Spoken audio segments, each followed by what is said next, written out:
Hai, Assalamualaikum. So, hari ni kita akan sambung untuk kimia muai pula 2024 kata 1. So, let's go.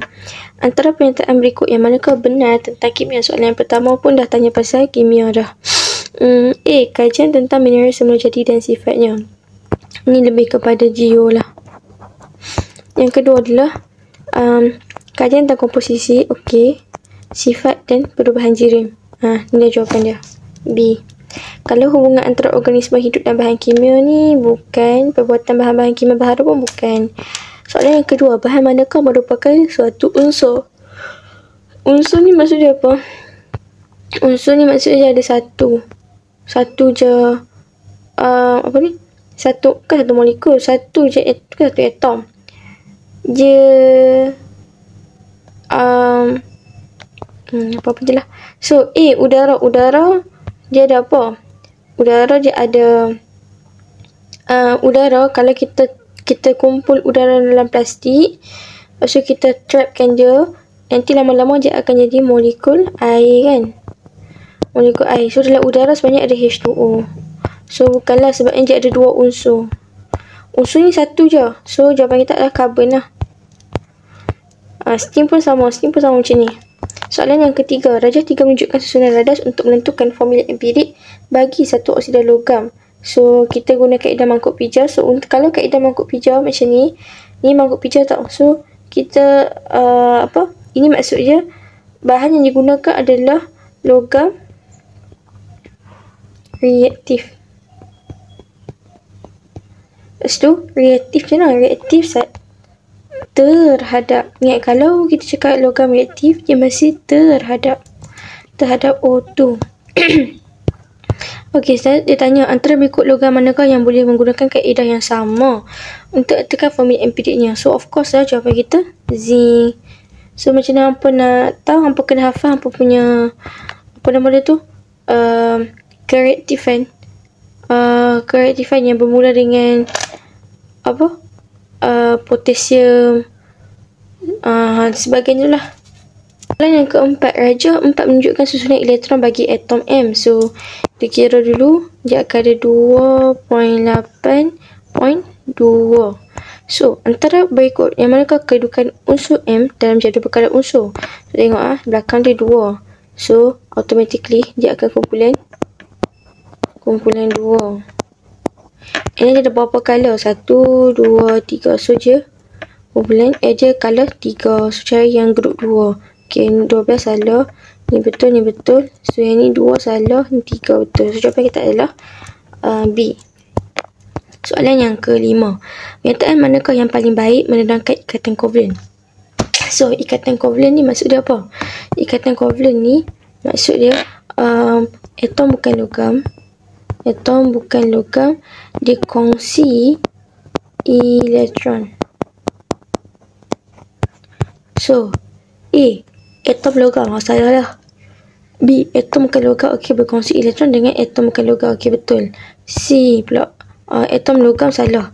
D, atom bukan logam menderma. Dia tak menderma, dia kongsi. So, jawapan kita adalah B.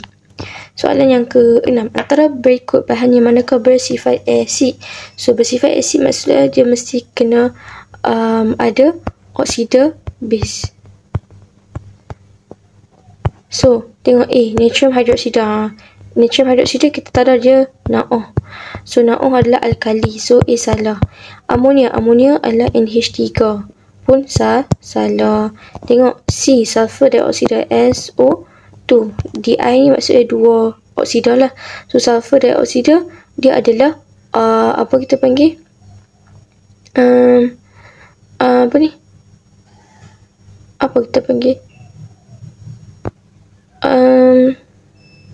Dekat dalam jadual berkala. Jadual berkala ni kan. So, bermula di sebelah kanan. Ni kanan kan. So, kat kanan ni, semakin ke kanan dia semakin berasid. Kalau semakin ke kiri dia semakin berakali. So, kita akan start divide dekat separuh logam. Yang nak tentukan sama ada dia asid ataupun alkali. So, kalau berperasan, D, kalium oksida. Oksida base ni adalah kalium oksida, silap. Oksida base ni kalium oksida. So, kalau berapa persen, kalium oksida K kat sini kan. So, dia adalah alkali. So, sulfur duduk kat tengah-tengah. So, sulfur adalah kita punya bersifat asid tu. So, jawapan kita adalah C. Soalan yang ketujuh, apakah maksud kadar tindak balas? So, nama pun ada perkataan kadar. So, dia mesti per dengan masa. So, A, pertambahan kuantiti bahan tindak balas. Tak kena mengena. B, pengurangan kuantiti hasil tindak balas. Tidak. C, pengurangan kuantiti hasil tindak balas dengan masa. Salah. Kalau kuantiti hasil tindak balas kan, dia kena pertambahan. Kalau jisim baru perkurangan. So, jawapan dia adalah D. So, soalan yang ke-8. Namakan getah sintetik.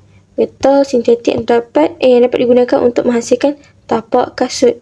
So, jawapan kita adalah getah stirena buta diena. Kalau neoprena ni digunakan untuk buat apa? Untuk buat tayar kereta. Kalau getah nitril untuk buat yang petrol tu, tube dia tu, yang pernah isi minyak, dia ada je punya tube tu kan, tube tu lah. Sambung soalan yang ke-9. Berapakah nombor peroksidaan kromium dalam K2Cr2O7? Okey, ni apa kena buat matematik sikit lah. K tu maksud dia 2 tambah Cr tu tak tahu apa, so tambah X tambah tapi ada 2 belakang, so X tu lah tambah O7 sama dengan O kan negatif kan, apa tahu dia kan 2 negatif, so dia akan jadi tambah dengan negatif 2 darab 7. So, hampa akan dapat kosong. Kenapa kosong? Sebab ni tak ada cas. Kalau dia ada cas tambah, maksud dia sama dengan 1. Kalau dia cas 2, maksud dia sama dengan 2. Kalau dia buat negatif 1, so akan sama dengan negatif 1. So, dia depend pada belakang. Disebabkan kat belakang kita ni tak ada apa, maksud dia sama dengan kosong. So, kami akan ulang balik. Kenapa kami buat K2 ni tiba-tiba dapat 2 positif. And then, tiba-tiba dekat O7 ni kami buat negatif. Kisahnya, kalium ni dia positif 1. Kalau kita tengok kat jadual berkala, dia kan duduk kat bahagian sini. Bahagian sini positif. Bahagian sini, Allah hilang dah. Tapi bahagian kat belakang tu adalah negatif. So, K tu dia duduk kat depan, so dia positif lah. O ni duduk kat belakang, so dia negatif. And then kita memang tahu O2 memang negatif 2. So, kita pun boleh calculate.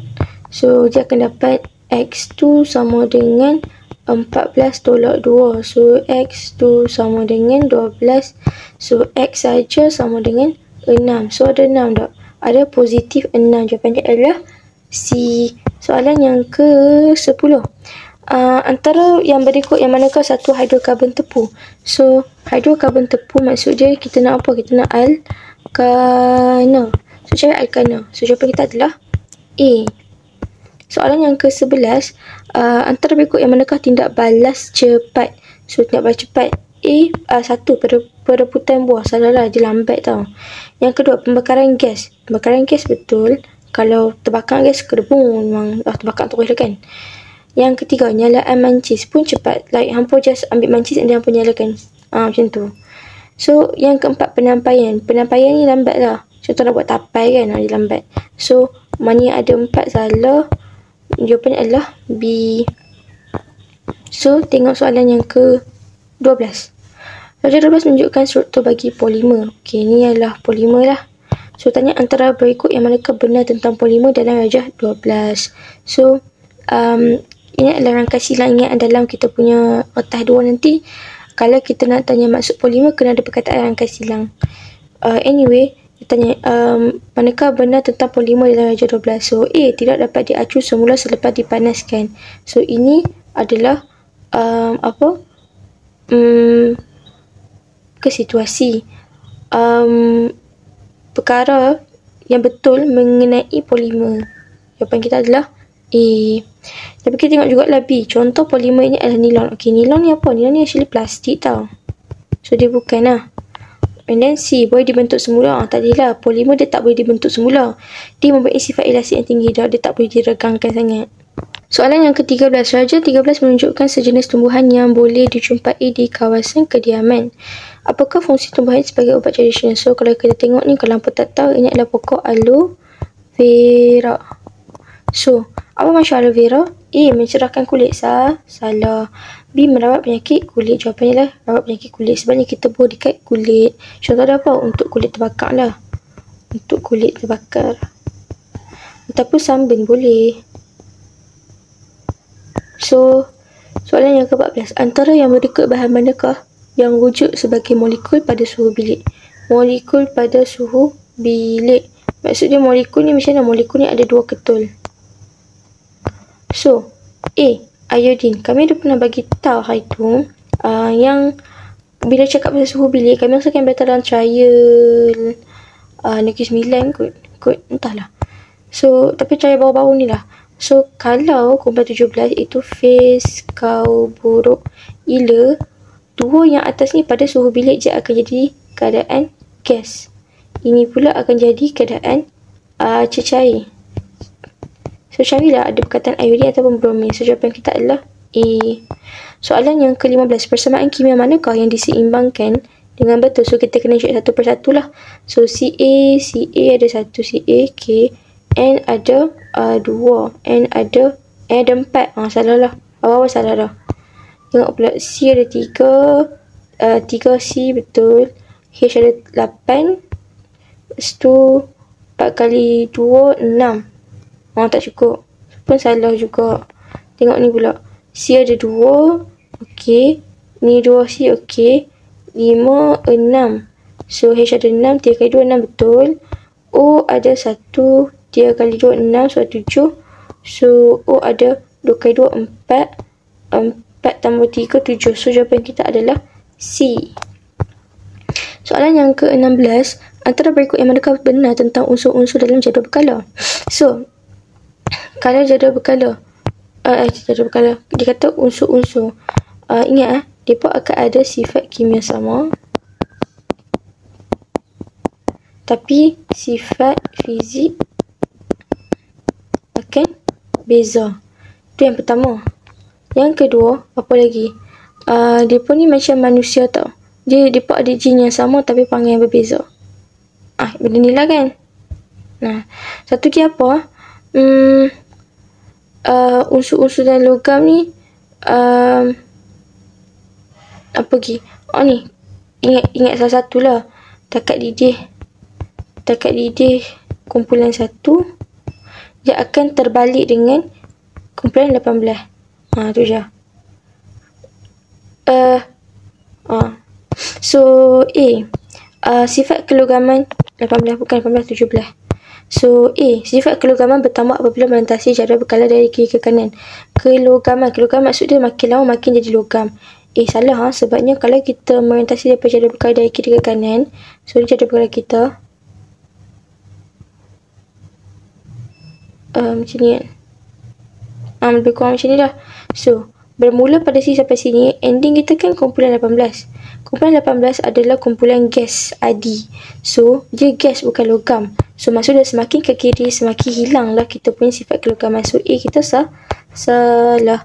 Tengok B, unsur dalam kumpulan yang sama mempunyai sifat fizik yang sama. Salah. Kalau sifat fizik kami kata dia tak sama. So, salah. B salah. Tengok C pula.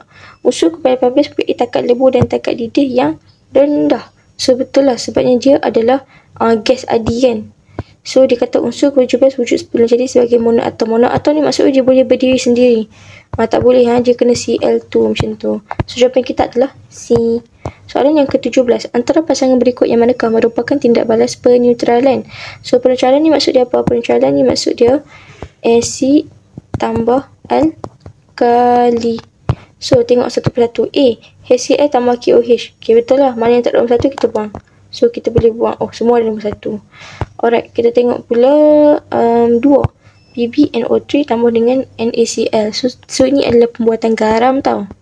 Ini adalah garam, bukannya peneutralan. So, mana nombor 2 tu kita buang. So, D salah. Tengok pula yang ketiga. Zinc tambah HNO3. So, ini pun pembuatan zinc nitrat. So, Salah lah, mana yang nombor 3 salah. So jawapan kita adalah B. Soalan yang ke-18. Seramik termaju diperbuat daripada sebatan tak organik seperti oksida, karbida dan nitrida. Antara bahan berikut yang manakah diperbuat daripada seramik termaju? So of course lah, kita punya cakra apa tau? Cakra padat. Cakra lah. Soalan yang ke-19. Ayat 17 menunjukkan bagaimana suatu ikatan kimia terbentuk. Kami rasakan dah bertahun-tahun kami buat soalan. Bukan bertahun lah, kami buat 3 tahunan. So banyak gila soalan yang nampak ikatan ni. So kalau kita pasal ni ikatan apa? Kalau dua ini saja, ini panggil ikatan covalent. Kami rasa dalam cair sebelum ni pun kalau kita buat banyak gila kita jumpa. And then ini ikatan apa? Ini ikatan dative. Alright lah. So antara pernyataan berikut yang mereka paling tepat mendefinisikan ikatan kimia yang ditunjukkan adalah raja 2. So A. Ikatan yang terbentuk adalah ikatan covalent yang mana pasangan elektron yang dikongsi berasal dari satu atom sahaja. Betul lah. Maksud dia ikatan dative ni dia berasal daripada ikatan covalent, tapi dengan syarat satu unsur sahaja yang memberi sumbangan ataupun bagi derma. Itulah maksud dia. Kalau B melalui pemindahan elektron, salah lah, dia tak pindah elektron. C. Ikatan kimia terbentuk apabila atom hidrogen tertarik, itu bukan.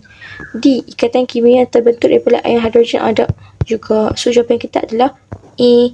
Soalan yang ke-20. Antara berikut manakah pasangan betul tentang kadar tindak balas? So kadar tindak balas maksud dia apa? Dia peringan masa. So kadar tindak balas rendah.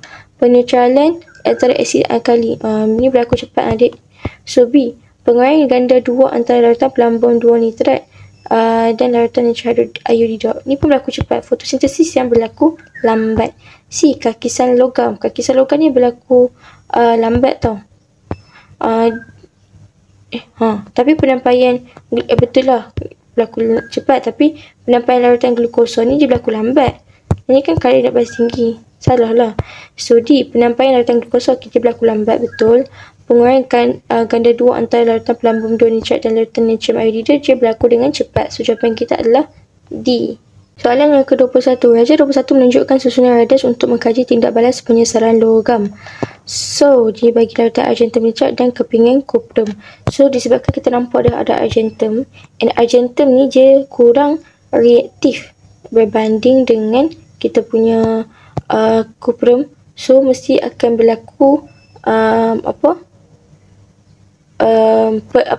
penyesaran oleh argentum takkan berlaku dekat kepingan kuprum. Sebaliknya, kuprum yang akan menyesarkan argentum. So, dia tanya, apakah pemerhatian bagi tindak balas dalam raja 1? So, yang pertama-tama kita boleh buat adalah kita buat dulu persamaan kimia adalah. So, argentum nitrat. Always buat persamaan. So, mana tahu daripada pemerhatian tu dia ada minta persamaan kimia kan. So, 2 argentum nitrat tambah dengan Cu.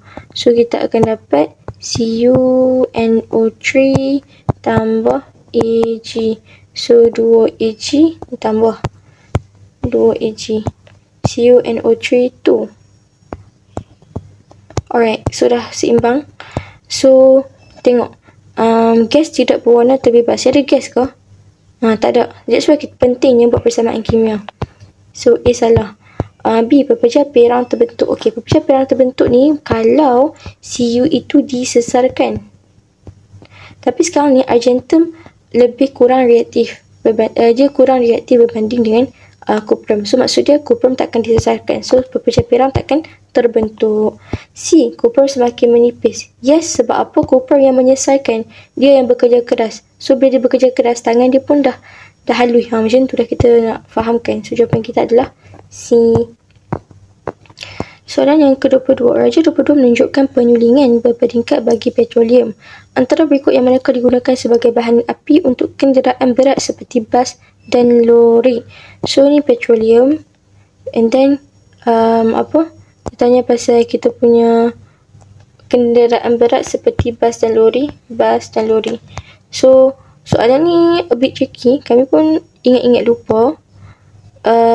Bas dan lori tapi semestinya dia bukan P lah. P dengan P dengan S ni bukan. So dia antara Q dan R. Cuma sama ada dia ke bawah ataupun dia ke atas. So kalau kita tengok kat sini, jawapan kita C14 hingga C20. Okey, kami ingat kalau lori dia ada 14. So R. Apa ingat? C dia ada 14. Soalan yang ketiga, Raja 23 menunjukkan susunan radas untuk menentukan habar tindak balas. So daripada 29 jadi 36. So kita tahu ini adalah eksotermik. Alright. So antara pernyataan berikut yang manakah benar? So proses pemecahan ikatan berlaku. Ada pemecahan ni kalau dia endotermik. So salah lah. B. Suhu meningkat betul semasa tindak balas berlaku. So jawapan kita adalah B. C. Nilai H delta H dalam tindak balas adalah positif. Sepatutnya negatif kan. D. Kandungan tenaga hasil tindak balas lebih tinggi. Salah, sepatutnya lebih rendah. Soalan yang ke-24. Raja 24 menunjukkan struktur bagi dua jas getah. So yang ni hampa nampak dia double bond sahaja. Ini ada sulfur. So bila ada sulfur kita tahu ini tervulkan. So tak ada sulfur, kalau double bond maksud dia ini apa? Ini adalah getah asli. So antara pernyataan berikut yang manakah benar? A. Getah P lebih keras berbanding getah Q. Mana P? Salah lah. Patutnya getah tervulkan lebih keras daripada getah asli. So A salah. Terbalik. B. Getah P lebih kenyal. Salah. Sepatutnya tervulkan lebih kenyal. C. Getah P lebih mudah teroksida daripada getah Q. Betul. Kiranya untuk soalan 24 ni, jawapan yang hampa nampak paling lekeh itulah jawapan untuk P, dan jawapan yang nampak paling kemas, paling macam bagus, itu adalah jawapan untuk getah Q. Begitu. Soalan yang ke-25, apa jadi Sungai Kim Kim? So Sungai Kim Kim dia apa ni? Aduan bau busuk daripada penduduk penghampiran. So Raja 25 di atas menunjukkan satu situasi yang berlaku di Johor pada tahun 2021. Sebagai ahli biokimia yang terlibat dalam pengurusan sisa dan air sisa, apakah kaedah teknologi hijau yang paling sesuai digunakan untuk mengatasi kejadian yang sama berulang lagi? So A. Penggunaan alatan dan teknologi check-up. So kita nak keyword kita adalah kat sini apa? Keyword kita adalah teknologi hijau. Maksudnya kita tak boleh nak guna alat elektronik sangat lah. So A salah. So tengok B pula. B. Menggunakan bahan api alternatif. Adik, kita nak rawat sisa kumbahan, bukannya kita nak bakar sampah. So tak perlulah B ni. C. Penggunaan bakteria untuk menguraikan bahan berbahaya. Yes. Sebab dekat dalam air banyak protozoa, banyak mikroorganisma dekat dalam air. So untuk kita hilangkan potasium pula dah, segala mikroorganisma yang kecil-kecil tu, kita kena guna bakteria baik untuk uraikan bahan berbahaya tu lah. So soalan yang ke-26, Raja 26 menunjukkan simbol perwakilan piawai bagi atom karbon. So apakah bilangan proton bagi atom karbon? 6 lah, sebab bilangan proton sama dengan bilangan elektron. So jawapan kita adalah 6. Soalan yang ke-27, nombor proton bagi atom R ialah 13 dan jisim atom relatifnya ialah 27. Pernyataan yang manakah betul tentang R? So jenak yang paling betul. Okey, so tengok A, 13 gram R mengandungi 6.02 darab 1023 atom. Okey, kita kira, kita biar dulu. Soal jawapan ni. B, memang semua pengiraan kau? Tak apalah. B, jisim bagi satu atom R ialah 13 gram per mol. Jisim bagi satu atom R, satu atom. So dia kata nombor proton bagi atom R ialah 13. Jisim atom relatifnya ialah 27. Maksudnya bukannya jisim dia 13 gram mol. So salah lah. C, atom R 13 proton, 13 elektron dan 27 neutron. Macam mana kita tahu 27 neutron? Sebabnya walaupun dia bagi tahu kita punya atom relatif ada 27, tapi jawapan kita tak bagi tahu pun pasal kita punya nombor selain daripada proton. Elektron ni betul lah, tapi neutron ni salah. So C pun salah walaupun jawapan dia macam panjang kan. So D, jisim 1 mol ialah jisim 1 mol R ada 27 gram. Jisim atom relatif ada 27. Jisim 1 mol R ada 27. So jawapan yang paling tepat adalah D. Soalan yang ke-28. Pernyataan berikut merujuk kepada sumbangan seorang ahli sains dalam membangunkan jadual berkala unsur. So unsur yang mempunyai sifat kimia yang sama tetap pada laju menegak yang sama. Lepas tu ruang ditinggalkan dan jadwal berkala unsur ini untuk unsur yang belum ditemui. So kita boleh guna formula 3 red cars, 11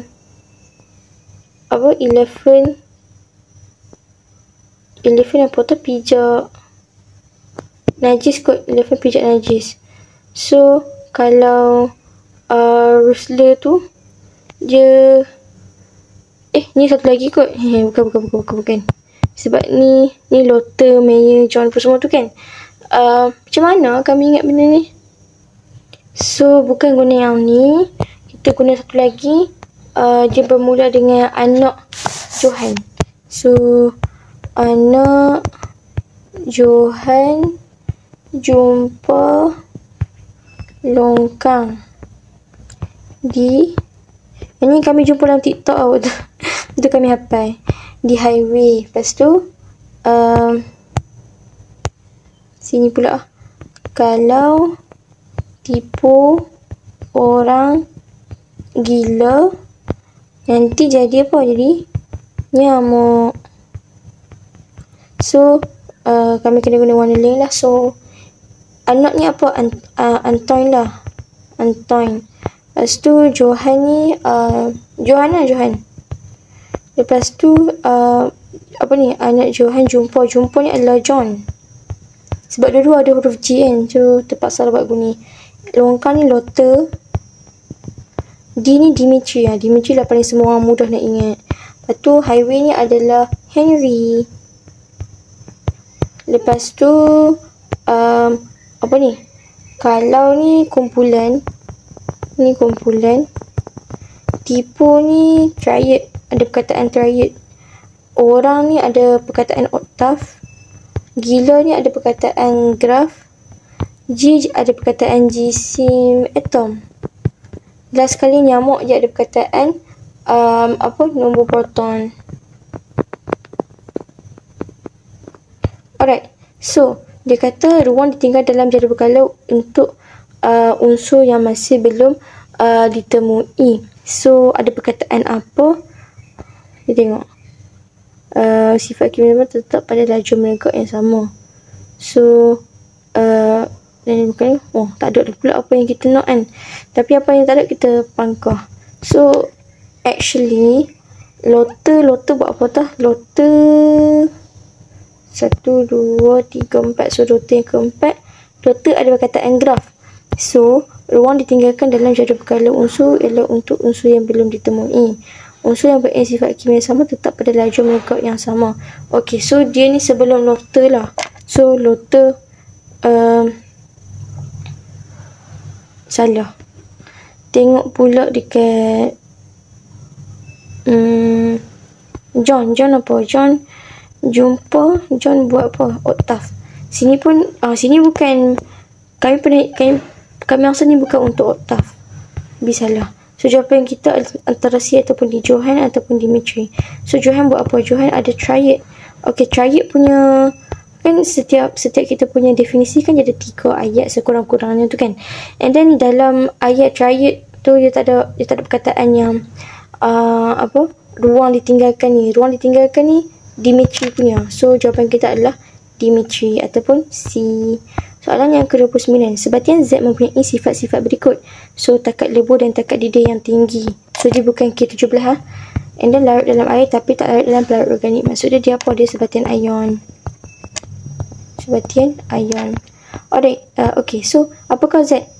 Acetamida. Salah. B. Naphthalida. Lagi lah salah kan. C. Natrium chlorida. Okay, betul. Sebabnya kita nak sebatian ion. D. Karbon dioksida pun salah. So jawapan kita C. Soalan yang ke-30. Jadual 30 menunjukkan pemerhatian apabila satu siri ujian dijalankan bagi mengesalkan anion dan cation dalam sebatian X.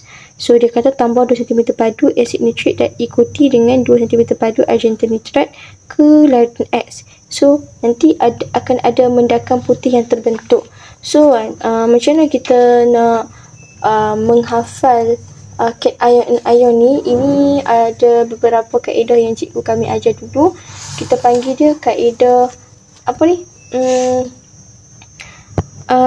kaedah Roda. So hampa buat roda besar-besar. Buatlah sebesar alam pun. And then hampa bahagi kepada 6. 1, 2, 3, 4, 5. Allah, lebih lah pula 7 kan. Tak apalah, saya kita padam. Padam je lah siap-siap. So sini. So kita buat macam ni. Okay. So 1, 2, 3, 4, 5, 6. Alright. So apa yang kita perlu buat adalah kita tulis, sebab kita tulis saya nak cantik. So tulislah saya 6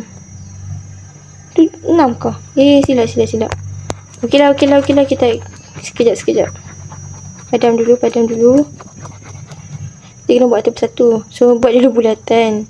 Lepas tu tulis saya nak cantik. So boleh kita buat macam ni. So saya nak cantik ni punya nak cantik, kita terpaksa buat 3 kali. N ni kita renjak tepi sikit. Disebabkan kita nak sangat cantik, so kita pun terpaksa buat cantik 3 kali. So saya nak cantik. Punyalah nak cantik sangat-sangat tu kan. So kita buat macam ni. And then S ni maksud dia apa? S ni actually SO4. Ni pula NO3 dah. NO3. And then ni Cl2. And then SO4 ni pula SO4 tu minus lah. Yang perlu tulis. Tak apalah, nanti pandai apa tulis. So SO4 ni adalah main dia tau. Ni main. Maksud dia ni utama. Yang besar-besar ni utama. Utama dia kena duduk kat sini. N ni kena kecil, N ni kena besar. Saya tak ada beza pun kalau kecil besar, cuma kalau nak bagi nampak. So kita punya nitrat yang baru akan duduk dekat sini. Ni besar sikit, dan ni kecil sikit. Okay. Tetap besar juga kan. Tak apalah, biarlah. Tapi nak bagi tahu kata main kita adalah setiap di hadapan nama tu lah. Alright. So apa yang main ni buat? Main ni tak buat apa pun. Main ni just indicator. Maksud dia pun menjadi apa, panduan pada kita. So selepas kita punya yang kita highlight tu yang kita nak tengok. So untuk SO4 ni dia ada 2. Yang pertama adalah H2SO4, ada lagi adalah FeSO4. Jangan lupa lah ada tu minus kat sini. By the way, kalau nitrat pula dia akan ada apa tu, HNO dengan Ag. Kami akan ingat heno ageno. Kami tak tahu kenapa, tapi dia akan ingat macam heno ageno untuk nitrat ni. Untuk Cn ni pula dia macam Hindustan sikit. Kami apa dengar lah kan, sebabnya dekat luar tu macam bising, ada polis pula, ada lori sampah mai. So dia bising sikit lah, tapi semoga semua orang dengar je. And then untuk yang Cl ni pula kita ada 2. Yang pertama ada HCl. Tak payahlah C ni. HCl dengan barium. So cara nak ingat adalah Herschel Bachel. Ingat macam tu. Dia macam faham tak? Jadi satu ikon untuk kita, Herschel Bachel dengan heno ageno. And then H2SO4 dengan FeSO4 ni macam entahlah nak ingat macam mana pun tak tahu. Tapi Feso dengan Heso, macam tu lah. Apa-apa je lah. So alright, so kami akan guna warna merah pula. Kalau kita nak uji nitrat, kita kena guna sulfat. Kalau kita nak uji klorida, kita kena guna nitrat. Kalau nak uji sulfat, kita kena guna klorida. So dia macam tu. Kalau nak uji sesuatu, kita kena guna yang sebelum dia. So alright. So berdasarkan sini, kalau hampa tengok, dia kata dia menambahkan argentum nitrat. Maksudnya dia nak uji apa? Of course lah, dia nak uji klorida. So jawapan kita mesti akan ada klorida nanti. Dia punya yang hadir tu kan mesti ada klorida. So syarat yang kita ada klorida kita padam. So sama ada E ataupun B. Now tengok pula dekat kita punya ni pula, yang bawah ni, tambahkan beberapa titis larutan amonia sehingga berlebihan ke dalam larutan X. So kalau kita cakap pasal amonia, okey, yang larut dalam amonia, larut tak? Mereka pun terbentuk dalam larutan amonia berlebihan. So untuk cation pula ada 3 yang larut. Zinc, aluminium dengan plumbum. So kedua-duanya larut dalam apa? Kita tak ingat apa tu, dia larut dalam something, and then selepas something tak apa. So senang kata, kalau amonia yang hanya larut dalam dia hanyalah zinc. Amonia hanya zinc saja yang larut dalam dia. So cari perkataan zinc. So jawapannya adalah A. Kami rasa dalam video trial kertas 2 Pontian kot, kami ada terang pasal anion dengan cation ion dengan lebih mendalam. So hampa semua boleh check lah video tu. So sama soalan yang ke-31. Berikut adalah persamaan kimia bagi tindak balas antara zinc dan asid hidroklorik. Masa yang diambil untuk tindak balas lengkap antara 500 cm asid hidroklorik 0.5 mol dengan serbuk zinc berlebihan adalah 4 meg 30 saat. Berapakah kadar tindak balas tersebut? So kadar kita kena dengan masa. So tengok siap-siap dibagi dalam saat ke minit. So bagi saat, so 4 minit ni kena tukar kepada saat. So 4 kali 60 sama dengan 240. So cara kita nak buat yang pertama adalah kadar tindak balas. So kita kena buat dulu persamaan kimia. Kalau kami buat dulu persamaan kimia, asid hidroklorik HCl tambah dengan zinc. Dia bagi dah pun. Okey, dia bagi dah. Zinc tambah HCl sama dengan zinc klorida. Sebut zinc. Okey, berapa kadar balas? GC relatif 65. So HCl ada 2. Lepas tu zinc Cl ada 1. So kita just kita kena banding depa 2 lah. So HCl banding dengan zinc klorida. So bila banding ni 2, ini 1, and then berapa dia, 0.5. So kita kira dulu 500 darab 500 meter darab dengan 0.5 bahagi 1000. So mana kalkulator kami? Ni 500 darab 0.5 bahagi 1000, kita akan dapat 0.25. So kalau sini 0.25, kita kena bahagi 2. So dekat 1 ni kita dapat 0.125. So now kita dah dapat macam ni, barulah kita cari sebab okay, dia minta kadar tindak balas ini. So bila kadar tindak balas, maksudnya dia nak minta yang inilah. So in order untuk kita jumpa kadar tindak balas, kita kena cari dia punya berapa kilogram kita dapat, berapa DM padu kita dapat untuk ni zinc klorida. So N zinc klorida sama dengan 0.125. So 0.125 sama dengan X per 24. Sebab apa 24? Sebab dia bagi 24 kat sini. So bila hampa dah harap, hampa akan dapat X sama dengan darab 24, kita akan dapat 3. X sama dengan 3 DM padu. So 3 DM padu, hampa kena darab 1000 lah supaya dapat jadi sentimeter kan. Ni dapat sentimeter. So 3 darab 1000, so dapat 3000. So 3000, lepas tu bahagi dengan masa kita berapa? 24. 24 pada silap. Berapa minit? 4 minit 30 saat. 4 minit sama dengan 240 kan. 240 tambah 30 sama dengan 00437 270. So bahagi dengan 270, potong. So 300 bahagi 27, 200 bahagi dengan 27. So kita akan dapat 11.11. So ada tak 11.11? So jawapan kita adalah C. Soalan yang ke-32. Kaca soda kapur ditambahkan dalam bahan X dalam pembuatannya supaya menjadi kaca yang lebih tahan haba, yang tinggi dan lengan secara kimia. So kita tahu mesti boron punya. So jawapan kita adalah C lah. So soalan yang ke-33. Raja 33 menunjukkan satu sel kimia. Diberi nilai keupayaan elektron piawai E0 bagi 2 sel setengah adalah seperti berikut. Okey. So berdasarkan gambar ni kita tahu lah, okey, elektron pergi daripada sini ke sini. So ini adalah negatif, ini adalah positif. So berapakah nilai voltan bagi sel itu? Cara nak kira nilai voltan adalah kita ambil katot tolak anod. Katot tolak anod. So bila katot tolak anod, so katot kita berapa? 0.34 tolak negatif 0.76. So nak tambah 4 10, mana yang belakang dia ada kosong, betul. So A dan B salah. So 8 tambah 3 11.1. So 1.10. Jawapan kita adalah D. Soalan yang ke-34. Jadual 34 menunjukkan maklumat bagi dua sebatian organik R dan S. So sebatian organik R tidak larut dalam air menyerwarnakan warna perang bromin. So tak larut dalam air, warna perang bromin dia boleh nyahkan. Maksud dia ini bromin ni apa? Bromin adalah bromida kan. So dia kumpulan apa? Kumpulan halida.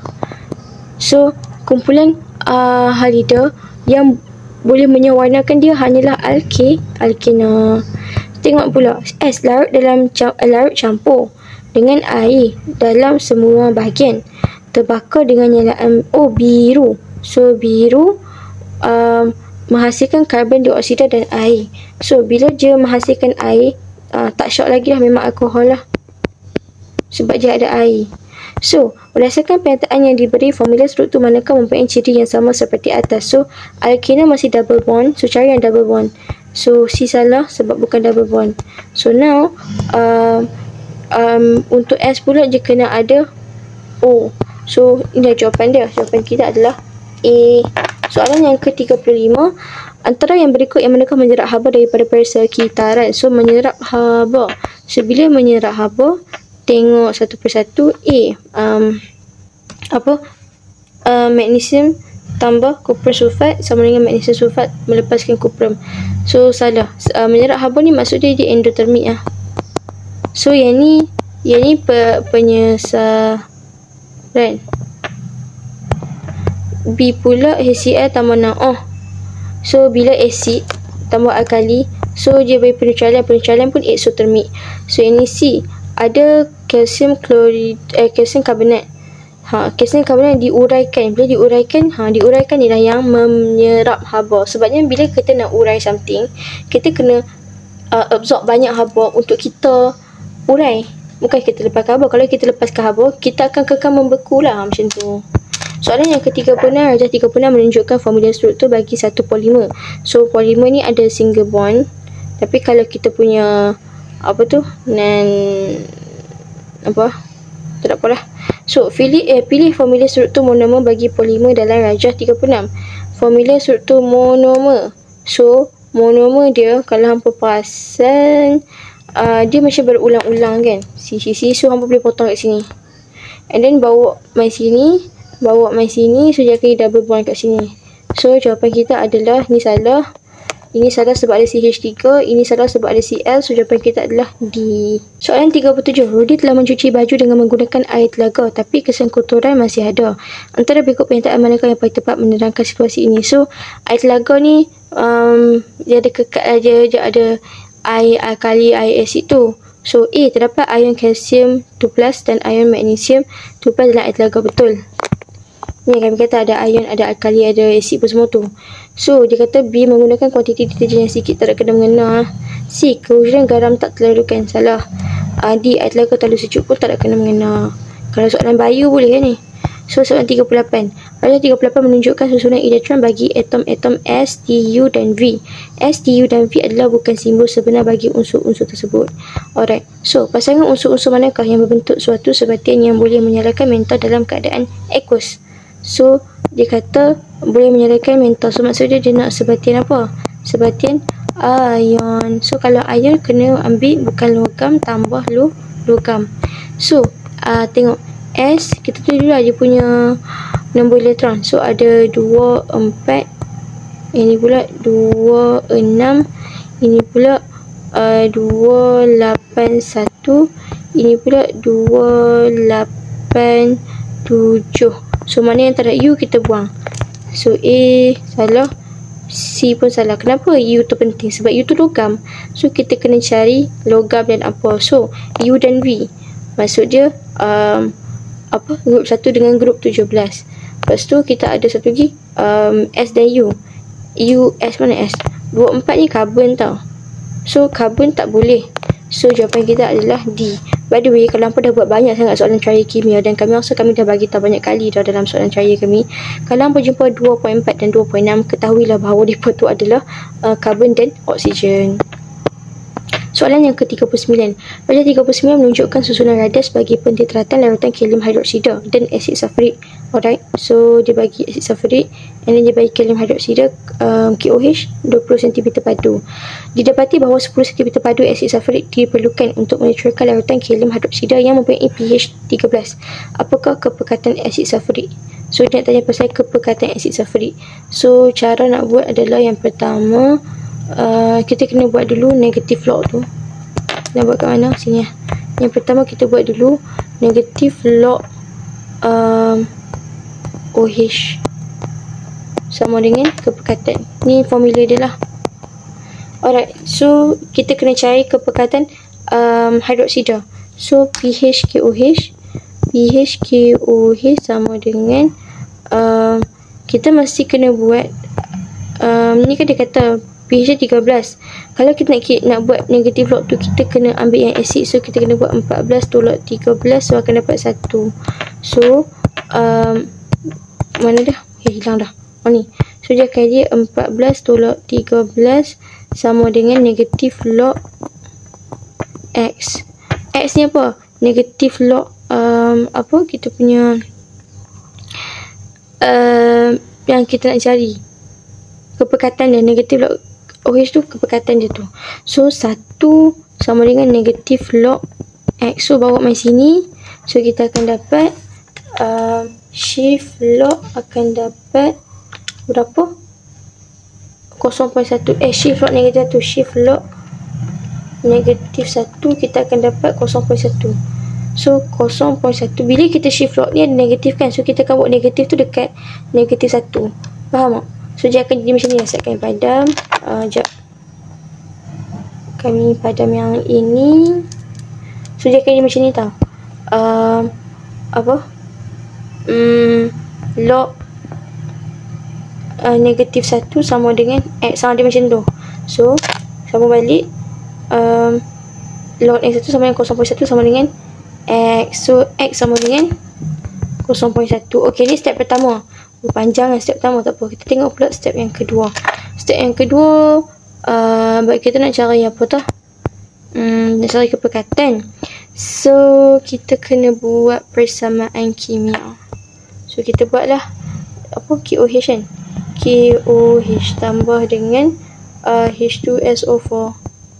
So kita akan dapat K2SO4 tambah dengan H2O. So nak seimbangkan, letak 2 depan ni, letak 2 depan ni. Okey dah. Alright. So sekarang ni apa yang maklumat yang kita tahu kita label. Contoh dia 20 cm padu kalium hidroksida. Kalium hidroksida ada 20 cm padu, tapi dia punya kepekatan dia 0.1 kan. So dia 0.1 kepekatan. Kemudian apa lagi? H2O 10 cm padu asid sulfurik diperlukan. So H2SO4 sama dengan 10 cm padu. Lepas tu K2SO4. Apa lagi yang dia bagi? Dia tak bagi dah. Kalium hidroksida. Kalium hidroksida, oh ni 0.1 sini 20.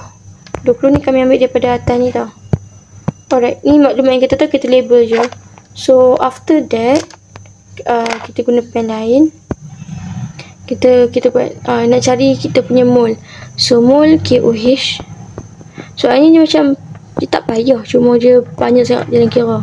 0.1 darab 20. Betul kan formula MV per 1000 tu, MV per 1000.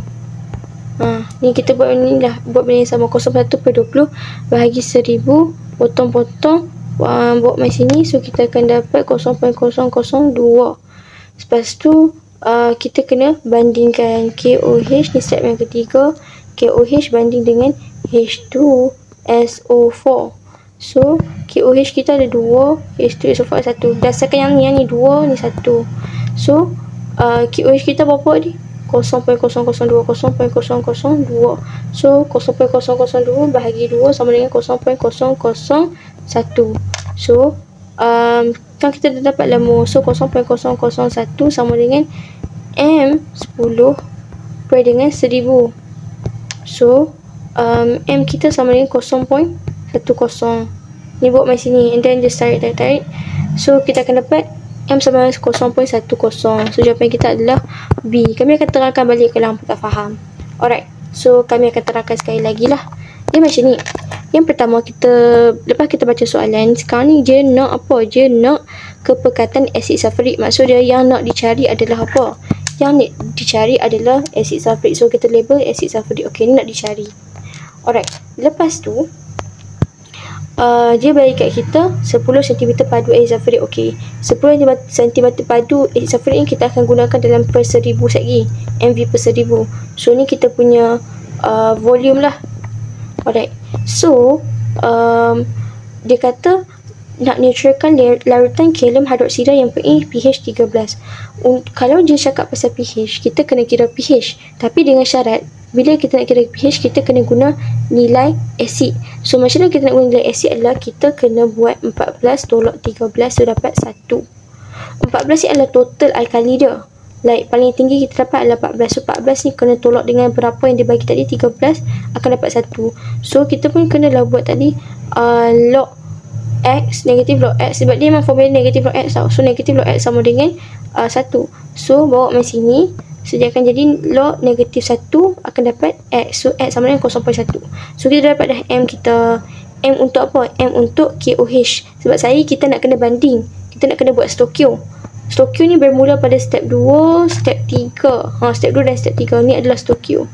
So lepas kita dapat X sama dengan 0.1, sekarang ni kita nak kira pula untuk KOH kita dan kita punya H2SO4 kita. So kita kira dulu mol untuk KOH. So kita guna MV per 1000, kita akan dapat 0.002. And then kita pun buatlah kita punya penisbahan. So bila kita nisbah KOH 2 ni mana? 2 ni daripada sini sebab dia ada 2 KOH, and H2SO4 dia hanya ada 1 sebabnya depan dia tak ada apa. So kita anggap dia sebagai 1. That's why kita buat 2 ni sebelah 1, and then kita tulis dia punya berapa nilai mol yang kita dapat tadi kat sini. Kita kan nak banding. So macam mana 2 nak ke 1? 2 bahagi 2 lah. So 0.002 pun kena bahagi 2, kita akan dapat 0.001. Once kita dah siap step ketiga, kita move on ke step keempat ni. So step keempat lah kita cari nilai M untuk H2SO4 menggunakan kaedah MV per 1000. So kita dah dapat mol dah. Yang kita tak tahu adalah M. So kita buat algebra, kita akan dapat M sama dengan 0.10. So that's it. Macam mana kita boleh dapat jawapan dia B. Akhir sekali soalan yang ke-40. Rajah menunjukkan lengkung yang diperoleh apabila kalsium karbonat bertindak balas dengan asid hidroklorik. So, keadaan bahan tindak balas yang manakah menghasilkan lengkung 1 dan 2. So, kalau tengok 2 tu paling tinggi lah. So, tengok dulu ni ketulan. So, kalau perasan dua-dua ketulan. Ini pula dua-dua ketulan. Ini sobuk, and then ini ketulan sobuk. So, kita tengok dulu kat depan ni. Hampa boleh potong kat sini. So, bila kita potong kat sini, apa yang kita dapat? Actually, kita akan dapat ni kita punya faktor. Ni kita punya mol. So kalau pasal mol dia at the end dia kena sama. Faktor je yang berubah. Maksud dia satu faktor dia berubah lah. Maksud dia satu serbuk satu ketulan. So mana yang dua-dua ketulan tu boleh padam. So A salah, B pun salah. So sama ada C ataupun D. Okey, tu yang pertama. Yang kedua kita kena kira disebabkan dekat sini ini adalah kita punya mol. Tengok sini dua-dua sama. So mol kita kena pastikan sama. Maksudnya kita kira mol, kita just guna 50 darab 1.0 bahagi 1000, 50 darab 2.0 bahagi 1000. And then of course jawapan kita sama kan, 50 dengan 1.0 dengan 50 dengan 2.0. So C pun salah lah. Kalau di 50 dengan 2.0, 50 dengan 2.0, so kita punya mol akan at the end sama. So jawapan kita adalah D. Itu adalah cara untuk kita jawab. So itu saja untuk kertas muar hari ni. Kami rasa macam kami agak rushing, tapi sebab kami ada benda lain nak kena buat sekarang ni. So tak apalah, kami harap video ni dapat bantu hampa, terutama soalan yang ke-39 tu. Sebab soalan 39 tu memang a bit of tricky, tapi kami tahu apa semua boleh buat. So insyaAllah banyakkan usaha, banyakkan latihan, dan terus bersangka baik dengan sekeliling. So insyaAllah hampa akan dapat apa yang hampa nak.